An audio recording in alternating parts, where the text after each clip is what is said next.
Bien écoutez, aujourd'hui on va se faire un petit atelier feuilles. Alors ça veut dire quoi atelier feuilles? Ça veut dire comme on a la chance d'arriver en automne et que les feuilles commencent à tomber, elles commencent seulement, mais elles commencent à tomber. Alors beaucoup de gens les retirent parce que évidemment sur les terrasses, il vaut mieux quand même les éviter parce qu'une fois mouillé, ça glisse, on peut même se casser une jambe. Donc ça, c'est sûr que là on va retirer les feuilles. Mais surtout les feuilles qu'on va récupérer un peu partout dans le jardin, au grand malheur, ne les mettez pas en déchetterie comme font beaucoup de gens. Jamais de la vie. C'est une fortune pour notre potager, les feuilles. D'ailleurs, je vais vous montrer ce qu'on peut en faire. Alors déjà, on va ratisser, alors on va ratisser, on va en récupérer, mais n'oubliez pas d'en laisser au sol quand même. Parce que dites-vous bien que c'est ça aussi qui va améliorer beaucoup le sol. Donc il faut aussi, alors nous on va en prendre parce que là on est dans une partie où on en a besoin.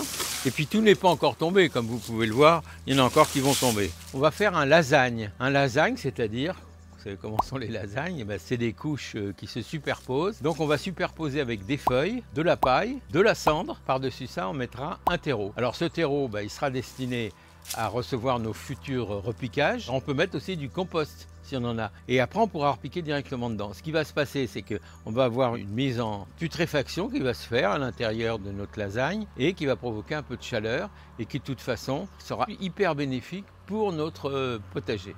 Donc, je vous montre ça. Déjà, je ramasse les feuilles. Donc, on les ramasse, on fait des tas comme ça. Et donc, on va remplir notre brouette. Alors je sais que c'est pas facile de charger les feuilles. La bonne technique pour charger les feuilles, c'est de les tasser un petit peu au fur et à mesure, vous voyez. Faut pas les mettre en pyramide. Il y en a qui sont un petit peu plus sèches que d'autres. Donc voilà, on tasse au fur et à mesure. Sinon on va pas en mettre beaucoup.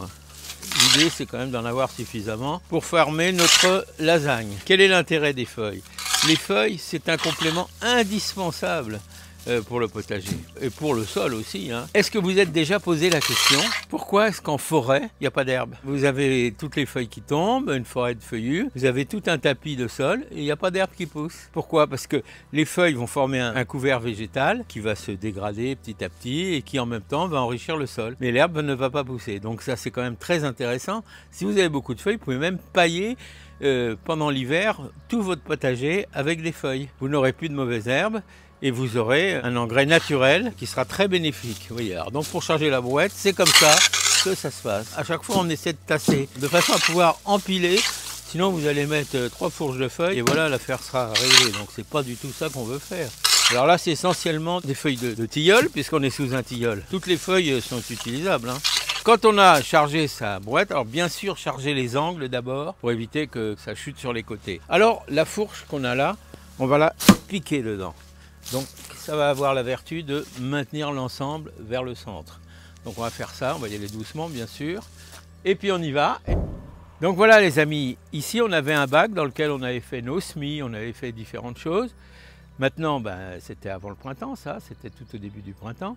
Maintenant on va l'utiliser pour stocker nos feuilles, notre paille, la cendre, le compost qui est juste en face d'ailleurs. Et on va pouvoir mélanger tout ça et ça va nous faire une lasagne de tout ça. On pourra repiquer dedans, on pourra même ajouter un peu de terreau juste avant le repiquage quand on voudra le faire. Si on veut repiquer dès maintenant, si vous avez du plant d'épinards, si vous avez du plant de mâche, des choses comme ça, de salade même encore, vous pouvez y aller, ça va pousser, ça va même pousser vite. La litière qu'on va faire va vite se mettre à chauffer et va dégager de la chaleur, même si le froid arrive, par le sol il y aura un peu de chaleur et le terreau ça devrait pousser. À condition évidemment que le froid ne tombe pas sur la tête trop rapidement. Bon alors là j'y vais pour vous montrer pour les feuilles. On va commencer par une couche de feuilles. Ça va être la première couche. On va l'étaler. Et si elle n'est pas suffisante, on ira en rechercher. Si vous vous souvenez bien, après avoir retiré les tomates, il y avait de la paille. Cette paille, j'en ai fait un andin. On a fait une petite butte avec. Et maintenant, je vais la récupérer, cette paille. Parce que, vous savez, en permaculture, rien ne se perd jamais. Donc, je vais récupérer ma paille, là, et je vais aller la mélanger dans notre lasagne avec les feuilles. La paille, on va donc faire un saupoudrage au-dessus des feuilles, de façon à ce qu'elle soit bien étalée aussi sur les feuilles. Mais après, on va pouvoir remuer les deux. On va pouvoir remuer feuilles et paille, de façon à ce qu'on ait une décomposition qui se fasse rapidement, et surtout qui dégage de la chaleur un peu. Parce qu'en se décomposant, ça dégage un peu de chaleur. Et c'est ça qui va nous servir de support productif. Voilà, alors une fois qu'on aura bien étalé la paille et les feuilles ensemble, quitte à les mélanger un petit peu, on va quand même tasser. Il faut tasser un peu pour que justement il y ait une homogénéisation qui se fasse. On peut marcher dedans, hein, c'est pas gênant puisque de toute façon on veut tasser. Et dès qu'on a terminé de tasser, on va y mettre, comme on l'a dit, la cendre de cheminée. Alors vous avez de la cendre de bois, vous pouvez en récupérer si vous n'avez pas de cheminée, mais on en trouve un peu partout, y compris en forêt. Ils font des feux pour les branches mortes et tout. Et ben vous pouvez récupérer la cendre, hein, c'est tout à fait autorisé. Hein. Et puis hop, on va y aller. Alors ça c'est de la potasse, hein, et ça c'est très bénéfique. Hein. Donc là on va avoir tout ce qu'il faut, tous les ingrédients nécessaires pour démarrer rapidement. Alors qu'est-ce qu'on peut repiquer en ce moment? Pas grand chose, mais il y a quand même des choses qu'on peut encore faire. Hein. Les épinards, le chou chinois par exemple, si vous aimez ça, c'est génial parce que ça marche bien. Un bon sac de terreau potager, vous l'étendez là-dessus et vous pouvez repiquer directement dedans dès maintenant. Et puis sinon, si vous n'êtes pas prêt à faire ça, et ben vous allez laisser ça travailler tout l'hiver. La pluie du ciel va se charger du reste, hein, pour permettre la décomposition rapide de la cendre. Voilà mes amis, donc si vous voulez, vous pouvez rajouter du terreau et repiquer de la mâche par exemple. Ça vous en aurez tout l'hiver. Et il faut quand même mettre un peu de terre par-dessus, hein, du compost, mais plus, un sac de terreau potager, ça ne va pas vous ruiner. Et du coup, vous aurez vraiment un espace dédié à l'hiver. Il n'y aura pas d'herbe, il y aura une pousse rapide parce qu'il y aura la chaleur de fond qui est présente. Donc je vous invite à en faire autant, bien sûr. Pendant qu'on est là, je vais vous montrer, parce que ceux qui nous suivent régulièrement, et j'espère que vous en faites partie, ont pu voir qu'on avait semé du couvre-sol. C'était il y a une semaine. Hein. Une semaine, je vous avais dit, on sème du couvre-sol, c'est-à-dire de la facélie et de la moutarde. Pourquoi? Parce que c'est deux herbes qui sont très riches, c'est de l'engrais vert en fait. Hein.